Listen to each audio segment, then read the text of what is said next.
مولا حسین آسمان سے آئے تھے نا تو وہیں پہ معاف کر کے آ جاتے. جب یہ نور آدم سے پہلے سے تھا تو پہلے ہی معاف کر دیتا. نہیں، حسین پہلے زمین پہ آئے، پھر پیچھے فطرس کو بلوایا، پھر یہاں آ کے معافی دی، تاکہ زمانے کو پتا چلے کہ وہاں کا بادشاہ بھی حسین ہے، یہاں کا بادشاہ بھی حسین. اگر بات تھوڑی سمجھ آئے تو میں بات اور آسان کر دیتا ہوں. فطرس کو سزا کس نے دی تھی؟ اللہ نے. معافی کس نے دی؟ مولا حسین نے. جسے بڑی عدالت سزا دے دے، چھوٹی عدالت تو اس کو سماعت ہی نہیں کرتی. جسے سپریم کورٹ سزا دے، ہائی کورٹ تو اس کا مقدمہ ہی نہیں سنتی. بڑی عدالت کے بعد چھوٹی عدالت میں تو آیا ہی نہیں جاتا. بڑی عدالت کے بعد پھر ایک ہی طریقہ کار ہوتا ہے، رحم کی اپیلیں. صدر کے نام اپیل ہوتی ہے کہ سپریم کورٹ میں مقدمہ ہے، اپیل آپ سن لیں. اس کا مطلب ہے جسے اللہ سزا دے اسے صرف حسین چھڑا سکتا. سزا دی تھی، سزا دی تھی اللہ نے. معاف کس نے کیا؟ وہاں کے مجرم کو یہاں بلایا، ادھر کے مجرم کو ادھر بلایا، اور فیصلہ کیا حسین نے جھولے کی عدالت میں. حسین نے جھولے میں عدالت لگائی اور سب سے پہلا حسین کا سائل عرض سے آ گیا. جبریل نے آ کے بتایا، اور یہاں میں لفظ کہوں گا اور پوری ذمہ داری سے کہوں گا. علامہ مجلسی نے حیات القلوب میں لکھا فطرس تخلیق آدم سے پہلے کا مجرم تھا، حضرت آدم تھا. حضرت آدم کی تخلیق سے پہلے فطرس جرم کر چکا تھا. ممثلی یہ لفظ اس نے تخلیق آدم سے پہلے کہہ دیے تھے. حضرت آدم کے پاس وہ اسما تھے جن کے ذریعے توبہ قبول ہوتی تھی. فطرس آدم سے وہ نام پوچھنے نہیں آیا. جناب نوح نجات کی کشتی لے کے کائنات میں پھرتے رہے. فطرس نوح کے پاس معافی مانگنے نہیں آیا.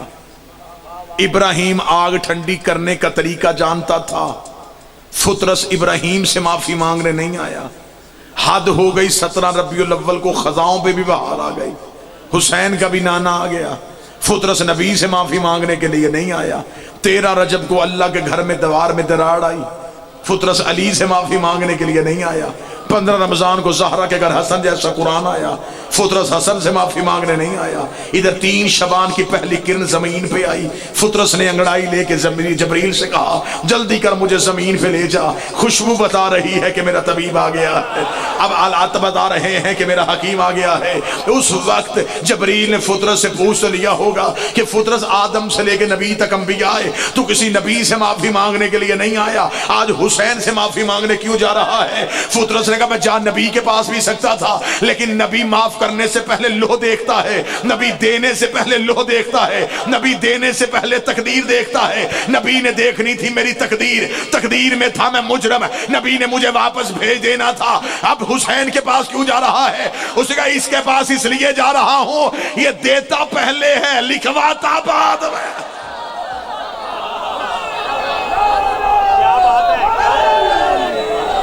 یہ دیتا پہلے لکھواتا بعد میں.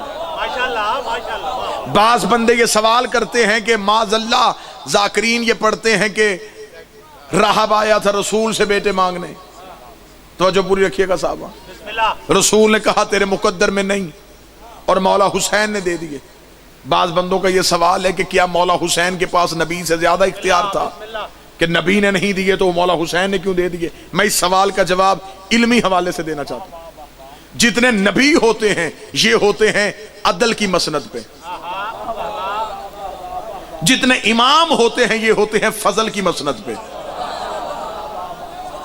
جتنا بنتا ہو اتنا دینا عدل ہے، نہ بھی بنتا ہو پھر بھی دینا یہ فضل ہے. اب مجھے دکھ ہوگا جو بندہ صدر پہ نہ بولے، یہ فضل سے دیتے ہیں. شیعہ پاگل نہیں کہ علم پہ چراغ جلاتے ہیں، ہمیں خبر ہے عباس فضل نہیں، عباس ابل فضل ہے.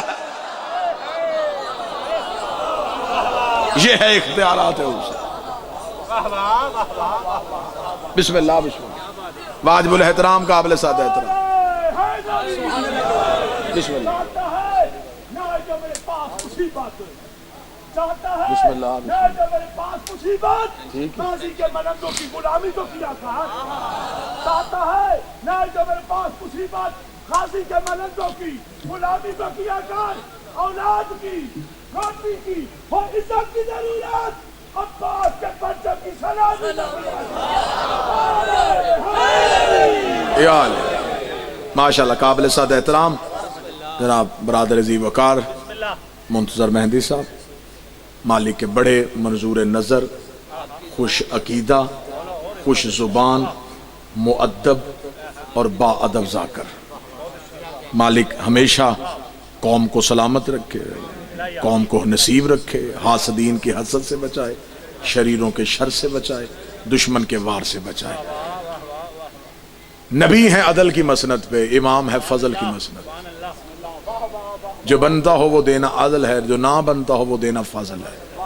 زمانے کو ابھی تک خبر ہی نہ، میرے بھائی تشریف لے آئے، بس آخری جملے کہوں، زمانے کو بھی حسین کے اختیار سمجھ میں نہیں آئے، زمانے نے سمجھا کہ شاید نبی کا بیٹا تھا تو یہ اختیار تھا حسین کے پاس، جو حسین جو چاہے وہ کر سکتے تھے۔ بڑا آپ نے ہمیشہ یہ لفظ سنے کہ نبی مسجد میں سجدے میں تھے اور حسین آ کے پشت پہ بیٹھے۔ ابھی رجب میں آخری دنوں میں رات گزری ہے جسے معراج کہتے ہیں۔ سبحان الذی اسریٰ، پاک ہے وہ ذات جو لے گئی اپنے عبد کو۔ اللہ نے نبی کو جب بھی بلایا عبد کہہ کے بلایا، فَأَوْحَىٰ إِلَىٰ عَبْدِهِ مَا أَوْحَىٰ، وحی کی ہم نے اپنے عبد پہ وہ جو بھی کی۔ عبد کسے کہتے ہیں؟ بعض بندے عبد کا ترجمہ کرتے ہیں عبد کہتے ہیں بندے کو، نہیں، جو عبادت کرے اسے کہتے ہیں عابد، جو عبادت سکھائے اسے کہتے ہیں عبد۔ عبادت سکھانے والے کو عبد کہتے ہیں۔ اگر آپ عبد کی معیار کو سمجھیں گے تو پھر نبی کی حدیث سمجھ میں آئے گی، انا عبد من عبید محمد، میں ویسا ہی عبد ہوں ان عبدوں کے درمیان جیسا کہ محمد عبد ہے۔ عبد کہتے ہیں عبادت سکھانے والے کو، معبود کہتے ہیں جس کی جائے، معبود وہ جس کی عبادت ہو، عبد وہ جو عبادت سکھائے، عابد وہ جو عبادت کرے۔ یہی لفظ سمجھنا، اور میں اسی لفظ پہ آپ کو سلام کروں گا۔ معبود کی ہوتی ہے، عبد سکھاتا ہے، عابد کرتے ہیں۔ عابد کہتے ہیں عبادت کرنے والے کو، عبد کہتے ہیں عبادت سکھانے والے کو، معبود کہتے ہیں جس کی عبادت ہو۔ مدینے کی مسجد میں حالت یہ بن گئی تھی کہ معبود کی عبادت ہو رہی تھی، اگلے مصلی پہ عبد پڑھوا رہا تھا، پیچھے عابد پڑھ رہے تھے، عابد پیچھے تھے، عبد آگے تھا، معبود کی ہو رہی تھی۔ امداد سے جملہ سنیے گا، عابد پیچھے تھے، عبد مصلی پہ تھا، معبود کی ہو رہی تھی۔ یہ حجرے کا پردہ اٹھا، ایک شہزادہ عابدوں کی گردنوں سے ہوتا ہوا عبد کی پشت پہ آ کے بیٹھا، اس نے عبد کی پشت پہ مصلی بچھایا، اس نے معبود سے کہا تو معبود ہے، یہ عبد ہے، یہ عابد ہے، اب مجھے بتا میں عابدوں میں ہوں، میں عبدوں میں ہوں، تو معبود ہے، مجھے فرق بتا دے، میں عبد ہوں یا عابد ہوں؟ فرمایا میں معبود ہوں، یہ عبد ہے، یہ عابد ہے، تو ہے ابا عبد اللہ، تو ہے ہر عبد کا مالک۔ بادشاہ حسین